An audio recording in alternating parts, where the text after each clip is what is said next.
Planned Parenthood Minnesota is holding a sexual education camp for kids aged 15 to 18. The horror. Damn it, Barbara Jean, I forgot my pearls. I don't know about you, but I went to camp when I was a kid and a teenager. In fact, I went to Bible camp. Oh, I am sure that this example is definitely not going to backfire on your point. While we're learning about the teachings of Christ, reading the Bible, memorizing Bible verses, and even at these Bible camps, I would often sneak off and try and hook up with chicks.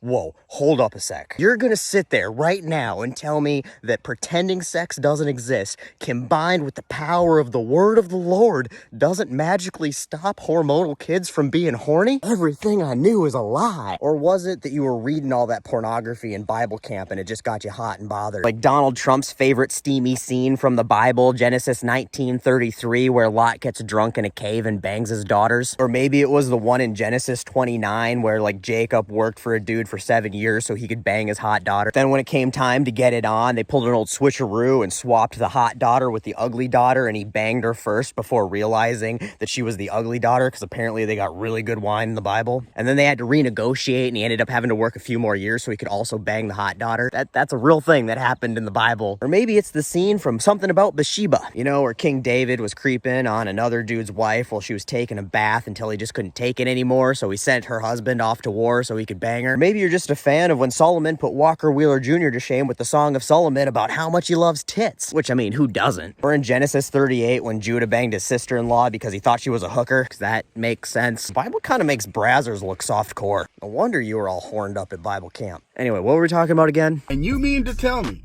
that you're going to take a bunch of teenagers for like 5 days straight, teach them about sex education? You think that they're not going to try and do anything with each other? Teaching them about sex, and you have males and females? That's a recipe for disaster. You clearly never had a formal sex education. Despite being proven totally ineffective by y'all having the highest rates of teen pregnancy, I thought the Bible beaters were really sold on the idea of abstinence. Well, there is nothing that promotes abstinence more than a middle-aged woman awkwardly going through a slideshow of genital warts while the girl you have a crush on is 3 desks over. Absolutely no one has ever left a high school sex education class horny. Also, did you bother to read the poster that you green screened behind your head? It goes from 10 a.m. to 3 p.m. This isn't the type of camp where Pastor Dave can sneak into the bunkhouse for some late night cuddles. The kids go home at 3 p.m. Also, do you remember how hard it was to get lucky between the hours of 10 a.m. and 3 p.m. as a teenager? It was hard enough after half a bottle of Boone's Farm in the privacy of your parents' Pontiac Bonneville at midnight. Hell, even you said you tried, not that you were hooking up with girls at Bible camp. You gotta remember how hard it was, because even with all that explicit reading material to get you all hot and bothered, it sounds like you were striking out regardless of the time of day. So call me crazy, but I think a supervised group of kids learning about urinary tract infections between the hours of 10 a.m. and 3 p.m. will be able to keep their pants on.